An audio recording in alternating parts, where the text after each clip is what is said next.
मुख्यमंत्री हेले राज्य जलसेचन विभाग मंत्री आम डिसेम्बर मस बर्तमान देखिए ओडिशा सारा सब नई सुखला पड़ी हीराकुदर अवस्था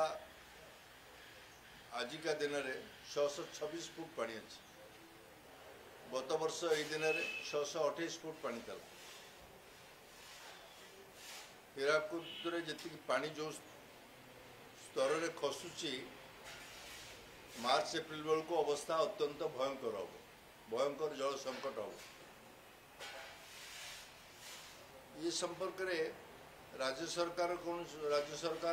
चिंता था जमा पड़ रबी पानी जोगे कष्ट हो पड़े कहीं कर्मा ब्यारेज कौन पानी आसुना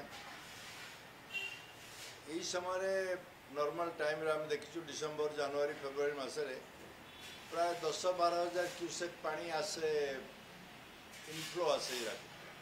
नॉर्मल इनफ्लो आम 10,000 12,000 20,000 भी आसे अधिक पानी आसे गतकाल सुधा खबर नौ जहाँ मात्र 2,500 क्यूसेक पानी आस हीराकुद को प्रवेश कर जना पड़ू यदि एबेठू 2 फुट पानी कमी गला तेबे मार्च एप्रिल बेल को अनुमान करहब केते फुट पानी कमी जल संकटटा एते भयंकर हम एथर ए दिगरे राज्य सरकार कौन चिंता थिला बोली लागुना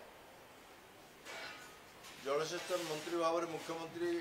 हीराकुद संपर्क में कौन गोटे मीटिंग नहीं ना महानदी जल विवाद संपर्क में एपर्यंत प्रारंभिक आलोचना भी आरंभ है यदि प्रारंभिक आलोचना आरंभ करते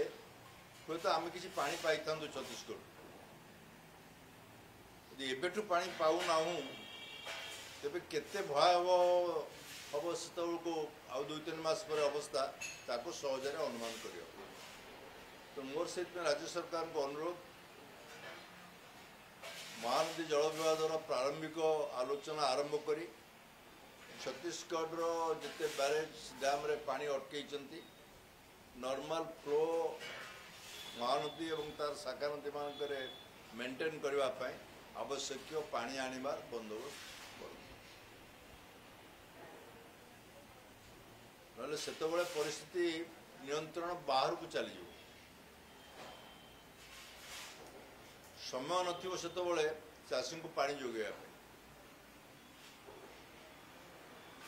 किंतु बार बार या भीतर सरकार बार बार थरे नुहे 10 थर कही सारी आमर महानदी जल विवाद समस्या आमर प्रायोरिटी तुरंत आम कार्यानुष्ठान ग्रहण करूँ तुरंत कार्यानुष्ठान ग्रहण न करने फल आज मात्र 2,500 क्यूसेक पानी आसुची ये प्रश्न गुड़िक एत गुरुतर प्रश्न जहाँ को राज्य सरकार गुरुत्व देकर कार्यानुष्ठान ग्रहण करने दरकार सबु कथार केवल कठोर कार्यानुष्ठान कहीकि कार्यानुष्ठान को शून्य करवा आगामी दिन में सरकार केमती चलो से प्रतीयमान हो।